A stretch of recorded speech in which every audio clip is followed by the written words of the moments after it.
ایک بار حضرت علی کرم اللہ تعالی وجہہ الکریم بڑی جلدی میں اپنے مکان عالیشان پر تشریف لائے اور سیدہ فاطمہ الزہرا رضی اللہ تعالی عنہا سے یہ کہنے لگے کہ فاطمہ جلدی اٹھو، تیاری کرو، ہمیں حضور جان عالم علیہ الصلوۃ والسلام کے مکان عالیشان پر حاضر ہونا ہے۔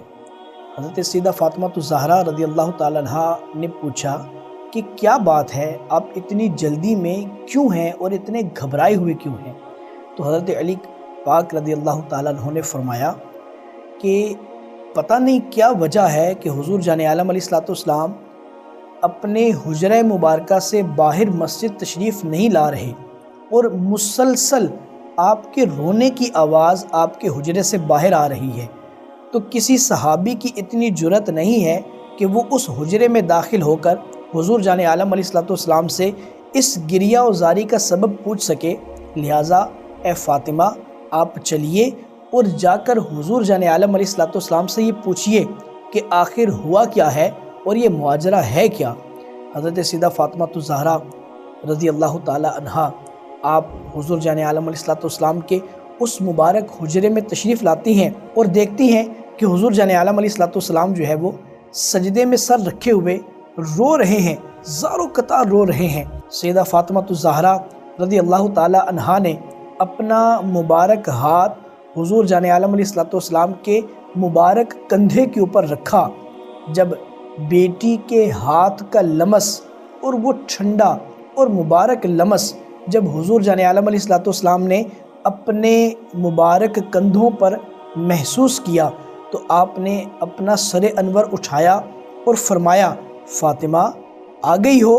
کہا یا رسول اللہ صلی اللہ تعالیٰ علیہ وسلم حاضر ہو گئی ہوں، آپ اپنے گریہ کا سبب تو ارشاد فرمائیں۔ تو حضور نے فرمایا آؤ تم بھی یہی میرے ساتھ اس مصلی پر بیٹھ جاؤ اور دعا کرو۔ اب سیدہ فاطمہ الزہرا رضی اللہ تعالی عنہا نے پوچھا یا رسول اللہ کیا دعا کروں؟ کہا میری امت کی بیٹیوں کے لیے، ماؤں کے لیے، بہنوں کے لیے دعا کرو کہ وہ بخشی جائیں۔ سیدہ فاطمہ الزہرا رضی اللہ تعالی عنہا نے سوال کیا یا رسول اللہ صلی اللہ تعالی علیہ وسلم آپ نے آج کیا ملاحظہ فرمایا؟ آپ فرماتے ہیں کہ مجھے جبرائیل نے یہ خبر دی کہ جہنم میں سب سے زیادہ جلنے والی وہ خواتین ہوں گی جو اپنا دوپٹہ باریک لیتی ہیں۔ تو سیدہ فاطمہ الزہرا رضی اللہ تعالی عنہا نے بھی اسی ذوق و شوق کے ساتھ، اسی گریہ و زاری کے ساتھ اس امت کی ماؤں کے لیے، بہنوں کے لیے، بیٹیوں کے لیے دعا مانگی۔ تو میں آپ سب سننے والی تمام خواتین سے یہ التجا کرتا ہوں کہ خدا را آج یہ وہ موسم چل پڑا ہے، وہ حال چل پڑا ہے کہ ہر خاتون جو ہیں وہ بڑا ہی باریک دوپٹہ لیتی ہیں، سروں کے بال واضح طور پر نظر آتے ہیں، جسم تک نظر آتا ہے۔ خدا را میری بہنوں، میری بیٹیوں، میری ماؤں ایسے دوپٹے ہرگز نہ لو کہ جس کے لینے سے اس کے لینے کا کوئی فائدہ ہی نہ ہو۔